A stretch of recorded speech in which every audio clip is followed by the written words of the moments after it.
Hey, I'll have another tutorial for you. As always, right down there is a link to my disclaimer video. If you've never seen it before, watch that once before watching any of my tutorials. It's not very long. Now for this one here, I just need to split the deck up into two halves here. Just do this real quick here for you.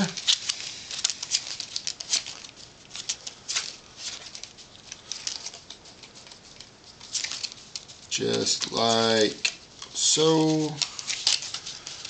Alright, so we have two halves of the deck here. Alright, I have two volunteers in theory. Each one just pick a card at random out of the other person's deck, or out of their own deck and then put it in the other person's. I won't look at those, but I'll let you see them real quick there. There you go, and then they go back into the middle.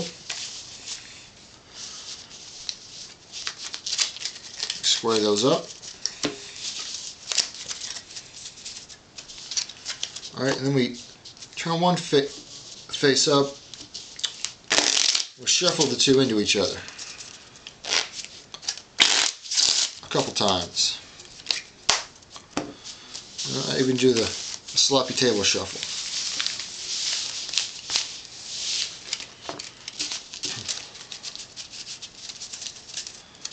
And then all I have to do is just concentrate on what card I think the spectator was likely to choose. And I can go through and pull out the two cards that I know are in fact the spectators, which of course in this case was the Queen of Hearts and the Nine of Diamonds. Now this is a pretty simple trick. It's very easy. It's a slight variation that I came up with for a different trick that a friend of mine had showed me. The secret basically works is when you split the deck into two halves, you're splitting it up very specifically. The old version that my friend showed me a long time ago is he would go and he would just split it up by red and black. So half the deck is all red, half the deck is all black. Makes it very easy and fast to split the deck up. Then of course, if anyone gets a glimpse of the cards, it's obvious how the trick is done. So I just tweaked it slightly so that I could allow the cards to be seen, at least briefly, and be a bit more deceptive. I split it up into two halves by the diamonds and the spades in one half, the clubs and the hearts in the other.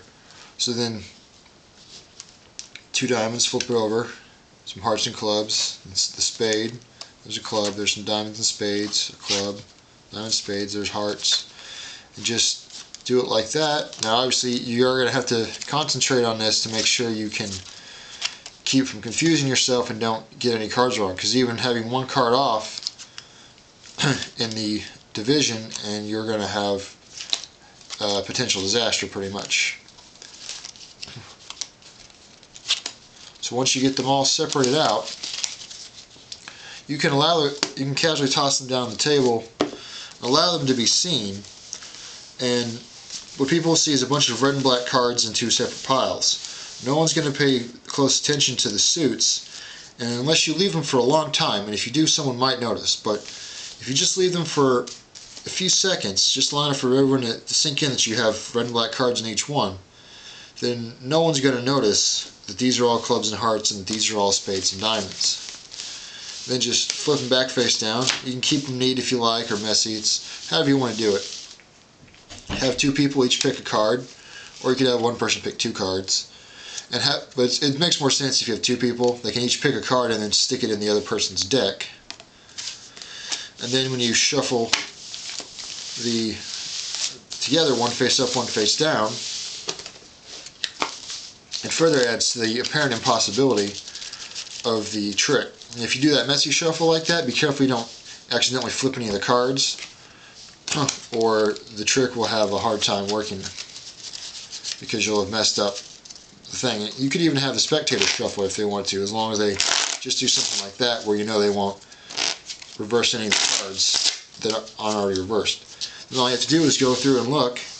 Obviously don't fan it out like this in front of a spectator, because then there's a lot more chance that they'll notice it's all clubs and hearts, except for the one spade in this case. But all you have to do is go through one side and look for the one that doesn't match all the others on the suit. Then go through the other side and do the same thing, and you'll find the 2 cards. So that is that one. Have some fun with that.